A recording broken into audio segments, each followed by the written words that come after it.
وَإِذَا سَأَلَكَ عِبَادِي عَنِّي فَإِنِّي قَرِيبٌ أُجِيبُ دَعْوَةَ الدَّاعِ إِذَا دَعَانِ فَلْيَسْتَجِیبُوا لِی وَلْیُؤْمِنُوا بِی لَعَلَّهُمْ یرشدون۔ اور جب میرے بندے آپ سے میرے بارے میں سوال کریں تو کہہ دیجئے بے شک میں قریب ہوں، میں پکارنے والے کی پکار کا جواب دیتا ہوں۔ جب وہ مجھے پکارے تو ان کو چاہیے کہ وہ بھی میرا حکم مانیں اور مجھ پر ایمان رکھیں تاکہ وہ ہدایت پا جائیں۔ آج ہم نے دوسرے پارے سے سورۃ البقرہ کی آیت نمبر 186 کا انتخاب کیا ہے، جس سے ہمیں یہ پتہ چلتا ہے کہ اللہ سبحانہ وتعالی دعاؤں کا سننے والا ہے۔ اگر انسان اپنی حقیقت پر غور کرے تو ہم سب یہ بات جانتے ہیں کہ اپنی فطرت کے اعتبار سے انسان کمزور ہے، اور وہ کمزور پیدا کیا گیا ہے۔ خلق الانسان ضعیفا، انسان کمزور پیدا کیا گیا ہے، اور کمزور کو ہمیشہ سہارے کی ضرورت ہوتی ہے۔ لہذا ہمارے دنیاوی اور دینی اور اخروی معاملات میں جہاں کہیں بھی ہمیں ضرورت ہو تو اللہ سے بہتر سہارا کون ہو سکتا ہے جو ہماری ان معاملات میں صحیح رہنمائی کرے، ہماری مشکلات کو آسان کرے، ہماری ضروریات کو پورا کرے۔ لہذا ہمیں اسی کی طرف رجوع کرنا چاہیے، اسی کو پکارنا چاہیے تاکہ ہمیں رہنمائی نصیب ہو، لعلہم یرشدون۔ انسان کوئی بھی ہو، امیر ہو، غریب ہو، بادشاہ ہو، فقیر ہو، مرد ہو، عورت ہو، بچہ ہو، بوڑھا ہو، جوان ہو، دنیا میں کتنے بھی کارنامے کر چکا ہو، لیکن وہ سب اللہ کے محتاج ہیں۔ اللہ سبحانہ وتعالیٰ فرماتے ہیں، یا ایھا الناس انتم الفقراء الی اللہ واللہ ھو الغنی الحمید۔ اے لوگو، تم سب اللہ کے محتاج ہو اور اللہ بے نیاز، غنی، تعریف والا ہے۔ لہٰذا ہم سب محتاج ہیں، ہم سب ضرورت مند ہیں، ہم سب اپنے رب کی عنایتوں اور نوازشوں اور رحمتوں کے منتظر ہیں۔ لہٰذا ہمیں اسی کی طرف رجوع کرنا ہے، چھوٹی مشکل ہو یا بڑی مشکل ہو، صحت کا مسئلہ ہو یا اولاد میں کوئی مسئلہ ہو، گھریلو ناچاکیاں ہوں یا جن جادو یا نظر کا معاملہ ہو، یا کسی بھی جسمانی تکلیف اور بیماری کا یا مالی پریشانی کا، کوئی بھی مسئلہ ہو، ہم سب کو اپنے رب ہی کی طرف رجوع کرنا چاہیے، اور ہمارا رب قریب ہے۔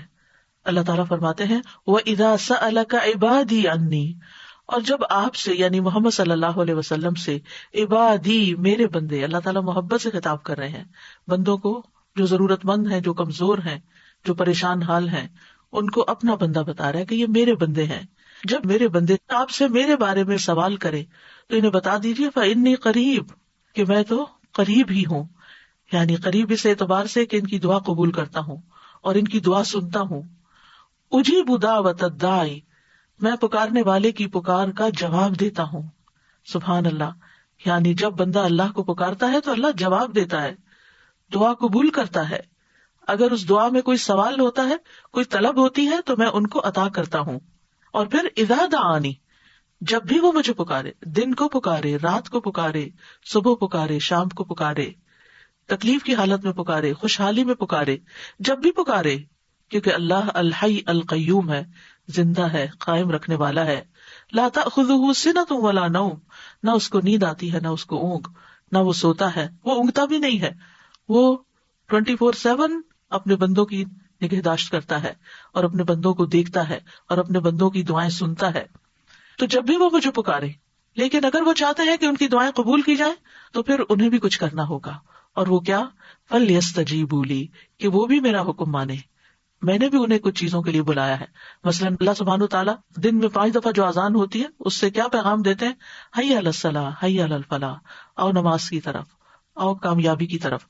تو انہیں چاہیے کہ اسی طرح کی اور بھی جس طرح کے اللہ نے حکم دیا ہے، جس میں اللہ نے بندوں کو پکارا ہے، انہیں چاہیے کہ وہ بھی اللہ کی بات پر لبیک کہیں اور اللہ تعالیٰ کے احکامات پر عمل کریں، اور جن چیزوں سے اللہ تعالیٰ بچنے کا حکم دیتا ہے ان سے بچیں، اللہ کی فرما برداری کریں، اس کی نافرمانی سے پرہیز کریں۔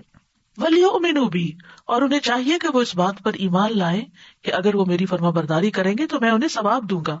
انہیں اعتماد کرنا چاہیے، ان کا ایمان ہونا چاہیے، انہیں امید رکھنی چاہیے، انہیں میرے آگے عاجزی کرنی چاہیے۔ اگر وہ ایسا کریں گے تو میں ان کی دعا قبول کر لوں گا۔ لعلہم یرشدون، تاکہ وہ راہ پا جائیں، تاکہ انہیں ہدایت مل جائے۔ یعنی کس معاملے میں ہدایت؟ جس معاملے میں انہوں نے دعا کی، چاہے وہ دعائے عبادت ہو، دعائے سوال ہو، دعائے استخارہ ہو۔ جب بندہ اللہ سبحانہ وتعالیٰ کی شرائط کو پورا کر دیتا ہے تو پھر انسان حق کو پا لیتا ہے. اللہ تعالیٰ اس کو نیک عمل کی توفیق دیتے ہیں, اس کو وہ راہیں دکھا دیتے ہیں جن راہوں سے اس کے مسائل حل ہو جاتے ہیں. لہذا انسان کو ہر حال میں سچے دل سے, حضوری قلب کے ساتھ, مخلص ہو کر, یقین کے ساتھ, رغبت کے ساتھ, رہبت کے ساتھ, یعنی اس سے ڈرتے ہوئے اس سے آہوزاری کرنی چاہیے اور اس سے رہنمائی حاصل کرنی چاہیے. اور جسے دعا کرنے کی توفیق مل جائے تو گویا اس کے لیے قبولیت بھی ہو گئی. اللہ سبحانہ وتعالیٰ فرماتے ہیں وقال ربکم ادعونی استجب لکم, تمہارا رب کہتا ہے کہ مجھے پکارو میں تمہاری دعا قبول کروں گا.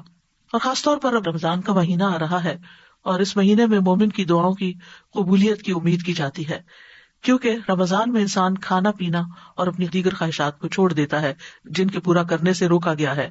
تو ایسے میں جب جسم کمزور پڑتا ہے, جسم کے تقاضے کم ہوتے ہیں, تو پھر انسان کی روح اسٹرانگ ہو جاتی ہے, اس کی اسپرچل نیڈ بڑھ جاتی ہے. اس حال میں انسان کے اندر وہ روحانی قوت پیدا ہو جاتی ہے کہ عبادت میں, دعا میں, اللہ تعالیٰ کی طرف دھیان کرنے میں اس کا دل زیادہ لگتا ہے. اور جب اس حال میں انسان دعا کرتا ہے تو وہ دعا زیادہ سنی جاتی ہے, کیونکہ واقعی وہ مانگ رہا ہوتا ہے, اللہ کا ذکر کر رہا ہوتا ہے, اللہ کی طرف حقیقی معنوں میں رجوع کر رہا ہوتا ہے. ورنہ عام دنوں میں تو انسان ہر وقت کھانے پینے میں اور دیگر خواہشات کے پورا کرنے کے بارے میں سوچتا رہتا ہے. اسی طرح عبادت کا کوئی بھی جو عمل ہوتا ہے, خواہ روزہ ہو یا نماز ہو یا تلاوت قرآن ہو, ان سب کے کرنے سے ہماری روح اسٹرانگ ہوتی, یعنی ہماری اسپرچل سائڈ جو ہے اس کو اسٹرینتھ ملتی ہے. لہٰذا نماز کے بعد دعا قبول ہوتی ہے, قرآن کی قرات کے بعد دعا قبول ہوتی ہے, اور سب سے زیادہ قریب تو انسان سجدے کی حالت میں ہوتا ہے. اور جب سجدے کی حالت میں ہوتا ہے تو دعا کرتا ہے تو وہ دعا اور بھی زیادہ قبول ہوتی ہے. یعنی انسان دل کے ساتھ اور عاجزی کے ساتھ اور سجدے میں پڑھ کے اللہ کے قریب ہوتا ہے. تو جب انسان دعا کرتا ہے تو اللہ تعالیٰ قریب ہے, انسان اللہ کو پکارتا ہے تو اللہ اس کے قریب ہوتا ہے, اور سجدے میں اور زیادہ قریب ہوتا ہے, تو قبولیت کے چانسز بھی اور زیادہ بڑھ جاتے ہیں. دنیا میں کوئی بھی اور ایسا نہیں, بڑے سے بڑا بادشاہ بھی, کہ جو بندوں کے حال سے واقف ہو, جس کے پاس اتنے اختیارات ہوں, جس کے پاس اتنی قابلیت ہو, اتنا کچھ ہو کہ وہ بندوں کی ساری ضروریات پوری کر سکے, وہ تو اپنی تکلیف بھی دور کرنے پہ قادر نہیں ہوتے. اللہ کو دنیاوی بادشاہوں سے مثال نہیں دی جا سکتی. وَلِلَّهِ الْمَثَلُ الْأَعْلَىٰ, کیونکہ حقیقی بادشاہ تو اللہ ہی ہے, باقی خواہ کوئی بادشاہ ہو یا فقیر ہو وہ سب اس کے بندے ہیں. لہذا ہمیں اللہ کے قرب کو محسوس کرتے ہوئے اللہ سبحانہ تعالیٰ سے دعا کرنی چاہیے, اور اللہ سبحانہ تعالیٰ کا قرب اس کے محسن بندوں کو حاصل ہوتا ہے.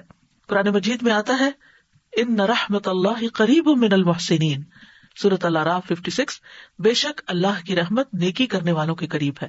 لہٰذا نیکی کا کوئی بھی جو کام آپ کرتے ہیں اس کے بعد دعا کریں, چاہے آپ صدقہ خیرات کریں, چاہے آپ ذکر اذکار کریں, درود شریف پڑھیں. درود شریف تو خود ایک مکمل دعا ہے. اگر انسان کوئی بھی اور دعا نہ مانگے, صرف درود شریف ہی پڑھتا رہے تو اس کی ساری حاجات پوری ہو جاتی ہیں. اور خاص طور پر جب بندہ اللہ کو پکارتا ہے تو اللہ بندے کے قریب ہوتا ہے. ابو موسیٰ اشعری کہتے ہیں کہ ہم ایک سفر میں رسول اللہ صلی اللہ علیہ وسلم کے ساتھ تھے. جب ہم کسی وادی میں اترتے تو لا الہ الا اللہ اور اللہ اکبر کہتے اور ہماری آوازیں بلند ہو جاتی, تو نبی صلی اللہ علیہ وسلم نے فرمایا, اے لوگوں اپنی جانوں پر رحم کرو, کیونکہ تم کسی بہرے یا غائب کو نہیں پکار رہے, وہ تو تمہارے ساتھ ہی ہے, بے شک وہ سننے والا اور تم سے بہت قریب ہے, اس کا نام برکتوں والا ہے اور اس کی عظمت بہت ہی بڑی ہے. لہٰذا ایسے رب کو پکار کر کبھی کوئی مایوس ہو سکتا ہے. زکریا علیہ السلام نے کہا تھا کہ وَلَمْ أَكُنْ بِدُعَائِكَ رَبِّ شَقِيًّا, کہ تجھ سے دعا مانگ کے تو اے رب میں کبھی نامراد ہوا ہی نہیں, میری تو ساری ہی قبول ہوئی. اور یہ حقیقت ہے کہ جب بندہ دعا کرتا ہے تو دعا قبول ہوتی ہے, چاہے وہ نیک ہو, اس کو مانتا ہو یا نہ مانتا ہو, وہ ہر ایک کی سنتا ہے. اور پھر وہ کس شکل میں قبول ہوتی ہے, یا تو اس کو وہی چیز مل جاتی ہے جو اس نے مانگی ہوتی ہے, یا پھر اس جیسی کوئی تکلیف دور کر دی جاتی ہے, یعنی اس درجے کی, اور یا پھر قیامت کے دن کے لیے محفوظ کر دی جاتی ہے.